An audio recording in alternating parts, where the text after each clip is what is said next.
Mesdames, Messieurs, peuple congolais, chers membres de la diaspora, je vous informe que l'heure est grave. Et pourquoi?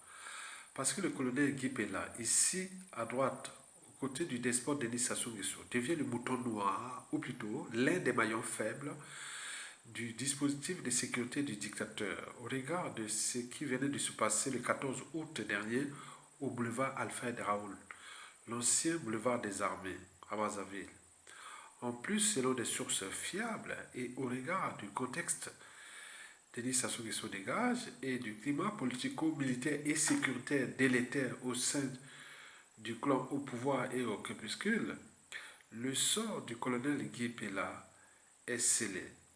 À tout instant, il risque d'être soit déclassé ou perdre sa vie. Quoique, la chute de Mohamed Bazoum au Niger fut précipitée à cause de ses embrouilles avec le général Abdourahmane Tchani qui s'occupait de sa sécurité. La suite, on la connaît.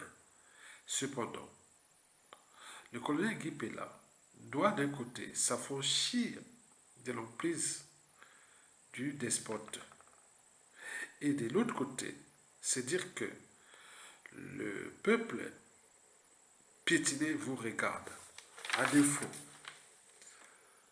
de le servir, vous saurez au moment venu que le peuple a les derniers mots et les derniers jugements. Mesdames, Messieurs, peuple congolais, chers membres de la diaspora, ça y est, ça vient de tomber. Mais quoi? Les nouvelles du despote au crépuscule, en effet, méfiez-vous des apparences, elles sont trompeuses. En ce moment-ci, le despote tremble comme une feuille sur une branche d'arbre que le vent fait bouger. Chaque chose a son temps. Souvenez-vous d'Adolf Hitler qui avait le meilleur dispositif de sécurité et plus puissant que le despote Denis Sassou Nguesso. Et pourtant, il s'est suicidé. Il faut regarder le film La Nuit des Généraux pour suivre le processus conduisant à la chute du despote.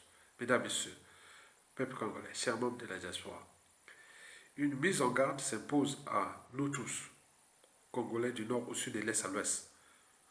Et pourquoi? Parce que la chute de Sassou, c'est tout simplement le passé qu'on ignore. Et rappelons ce passé. Il vient d'être rappelé par une patriote à travers une réaction qui m'a envoyé personnellement. Lecture. Bonsoir, mon cher frère Aya.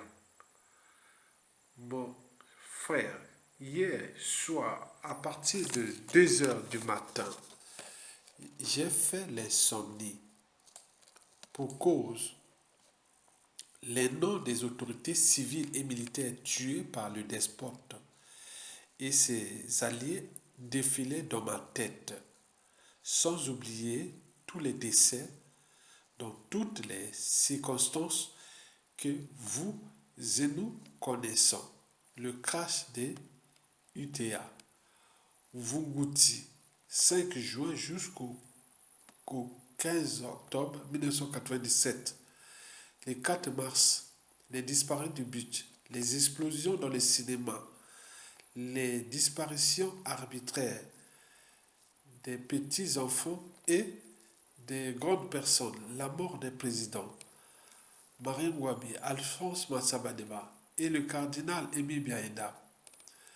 Presque au même moment, le despote avait mis en place depuis longtemps, mis en place des assassinats dont la mort véritable et puissant pilier pour le maintien de son régime.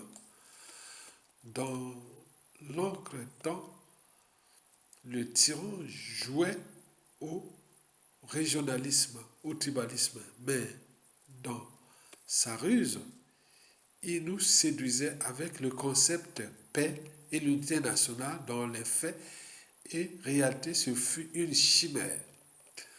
Par ailleurs, le fils du diable dans sa malice propulsait son clan Boshi pour bien faire asseoir son régime. Tout ceci, le capitaine Pieronga l'avait compris déjà à cette époque. Paix à son âme. Voilà pour l'essentiel de cette veille de conscience. Mesdames, Messieurs, peuple congolais, chers membres de la diaspora. Alors, pourquoi ça sent la merde? Parce que 4 scénarios se préparent de la chute de Sassou. Il y a 4 scénarios qui sont là. Il faut éveiller les consciences pour montrer qu'il y a 4 scénarios qui risquent d'arriver. Le coup d'état de Palais, le coup d'état France-Afrique, les armées et le peuple. N'oublions pas les suicides et autres. Donc nous devons suivre cette situation avec attention et méthode et stratégie jusqu'à la chute du despote. Donc Olonga, à bientôt.